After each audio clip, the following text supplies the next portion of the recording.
Alors, que ce soit bien clair, non. Ah oui aussi, il y a une petite surprise à la fin de la vidéo, donc restez jusqu'à la fin, comme ça fait du watch time et je me fais un maximum d'argent. C'est faux, je touche rien, mais restez quand même, c'est toujours cool. Que dire de plus? Générique.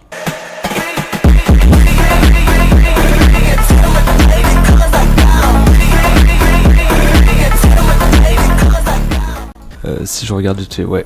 Il est actuellement minuit quand je commence à tourner, donc déjà je vais me faire détester par les voisins, et de deux, demain je vais arriver comme un zombie, sa mère en cours, force à moi, mais ça n'a aucune valeur. Bonjour à toutes et à tous, et bienvenue dans l'explication du QCM10 de mécanique du point, qu'on va résoudre sans aucune contrainte ni problème. Cas numéro 1, le pot de fleurs. Alors c'est très con, mais supposons que vous vous appelez Antoine, dans ce cas là ça aurait du sens. Dans ce cas là vous faites tomber un pot de fleurs par la fenêtre, et votre fenêtre a une hauteur h par rapport au sol. Le pot de masse M...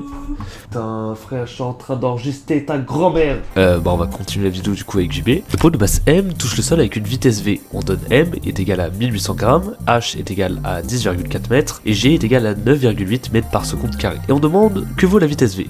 Alors déjà, notez qu'on va se focaliser ici seulement sur l'axe Z, car le reste, on s'en tape un peu, ça nous sert pas à grand chose. D'après la deuxième loi de Newton, qui peut s'appliquer ici, on a somme des forces est égale à ma. Ici, il n'y a que le poids qui s'applique, donc on se réduit à l'accélération selon Z, qui est égal à G. Ces deux vecteurs pointent vers le bas, et c'est pour cela qu'on peut retirer les moins qui sont devant eux. En intégrant une première puis une deuxième fois notre accélération, on obtient Z qui est égal à 1,5 de gt carré moins h. On isole le temps pour déterminer par la suite la vitesse. À t final, quand le vase s'explose, la hauteur est nulle, logique, vous venez de péter le pot de fleurs de votre petite mamounette. Et ça, c'est pas cool. On a alors Z qui est égal à 0, qui est égal à 1,5 de gt carré moins h, et on trouve alors t qui est égal à la racine carrée de 2h sur g. Ici, on obtient alors par le calcul t qui est égal à 1,45. Puis finalement, on injecte ça dans notre expression précédente de la vitesse où vz est égal à gt, et par application numérique, on trouve vz qui est égal à 9,81 fois 1,45 qui nous donne une vitesse de 14,3 mètres secondes. Il peut aussi vous être demandé de calculer la hauteur h en connaissant la vitesse. Rien de compliqué, il suffit d'isoler t dans l'équation de la vitesse et de réinjecter encore une fois dans l'équation de la position z quand le pot tape le sol. Cas numéro 2, le parachute. Un parachutiste de masse M fait une chute libre, sans vitesse initiale. On négligera les frottements de l'air. Après une hauteur de chute h, sa vitesse est de v. On donne alors M est égal 90 kg, V est égal 35 km/h, G est égal 9,8 mètres secondes carré. C'est quoi les deux là vraiment? On demande d'en déduire la hauteur de chute h est égale à b, c'est-à-dire avant que le parachutiste s'éclate la gueule concrètement. C'est vraiment la même chose que pour le premier cas que Adrien nous a expliqué. On a v fin est égal à 35 km/h, même projection, on isole t, le temps de la chute. À partir de vz, on a t égale vz sur g, où t est égal 0,99 secondes, et on l'injecte dans l'expression de z. Ensuite on isole h est égal 1,5 de gt carré, c'est-à-dire h est égal 1,5 de 9,81 fois 0,99 au carré. Kakou, on trouve donc une hauteur h de 4,8 mètres. Cas numéro 3.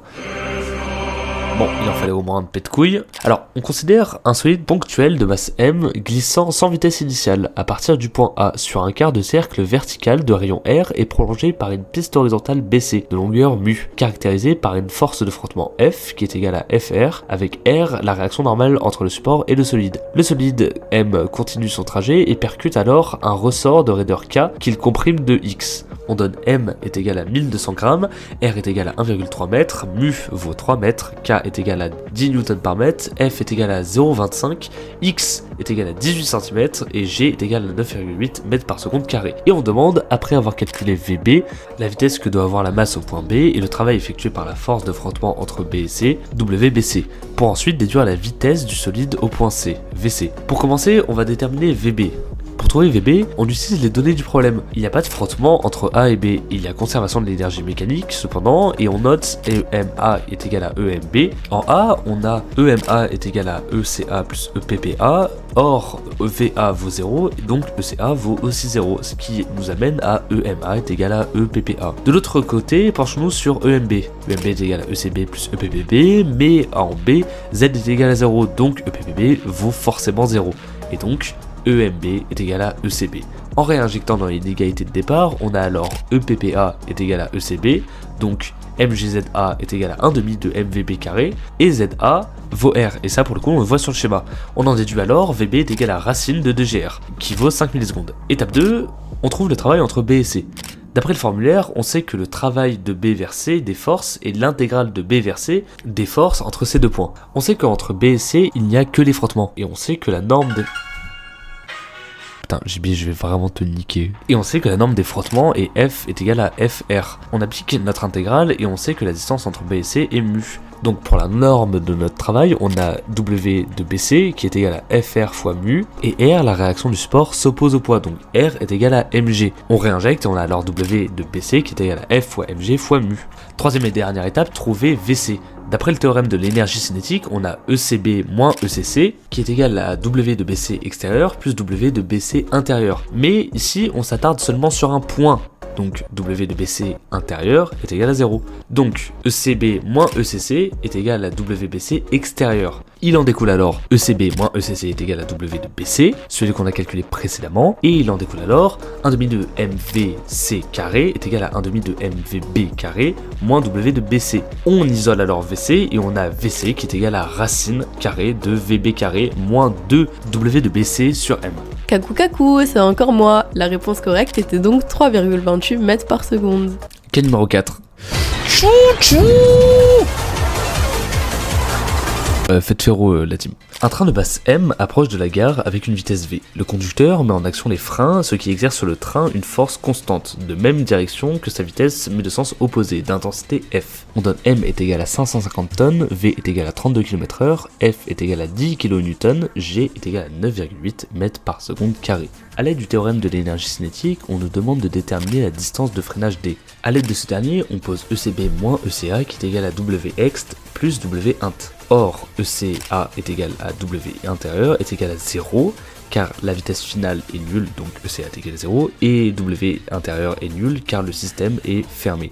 Donc, en raccourcissant notre égalité, on a ECB qui est égal à W extérieur. ECB est égal à 1 demi de MV carré, et Wxt est égal à F fois D. Donc, 1 demi de MV carré est égal à F fois D. On isole la masse ou la distance selon la question et le tour est joué. Reste cependant à bien faire attention aux unités, à convertir le nécessaire en newton, mètres, kilogrammes et mètres par seconde. On trouve alors une valeur de masse de 746 tonnes et pour la distance 2172 mètres. Cas numéro 5, le projectile. Un projectile de masse m et de vitesse VA traverse une planche de bois. Sa vitesse à la sortie est V1. Une autre balle, en un point identique à la première, mais dont la vitesse est seulement VB, est tirée dans la même planche. La vitesse de cette deuxième balle à la sortie de la planche est V2. On suppose que la résistance de la planche ne dépend pas de la vitesse de la balle et on donne M est égal à 12 grammes, VA est égal à 250 mètres, V1 est égal à 200 mètres, VB est égal à 160 mètres et G est égal à 9,8 mètres par seconde carré. Et on demande alors que vaut V2. On utilise pour ça le théorème de l'énergie cinétique de nouveau et on a comme d'habitude W intérieur qui est égal à 0 car le système est encore une fois fermé. Du côté du travail, il nous reste W extérieur.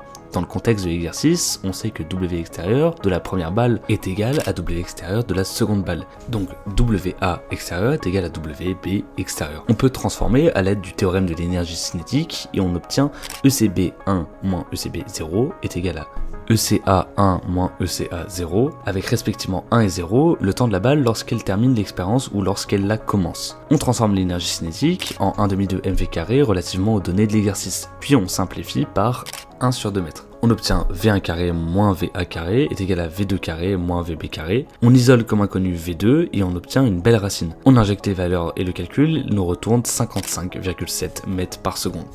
Bon, il est 2h08 au moment où je finis de tourner et il manque encore le montage, ça va être short, mais normalement ça devrait le faire en une nuit. Vraiment un immense merci à Léo, Ahmed, Zakaria et Eloane pour m'avoir aidé à rédiger les cas de cette vidéo parce que oui, j'ai été énormément aidé pour rédiger cette vidéo, sinon j'aurais jamais pu la sortir à temps. Donc vraiment, s'il vous plaît, envoyez-leur un maximum d'amour en commentaire parce que c'est vraiment eux qui m'ont sauvé pour ce coup-là et vraiment je leur suis extrêmement redevable. Donc vraiment merci à vous les gars, vous m'avez sauvé. C'est pas la meilleure vidéo que j'ai faite jusqu'ici, je suis conscient, je suis désolé, mais il fallait absolument que je sorte un truc à temps. Et le plus important, j'espère, c'est que vous ayez compris les cas de ce QCM. Je sais pas du tout si c'est la même chose qui tombe en QCM, donc désolé pour ça.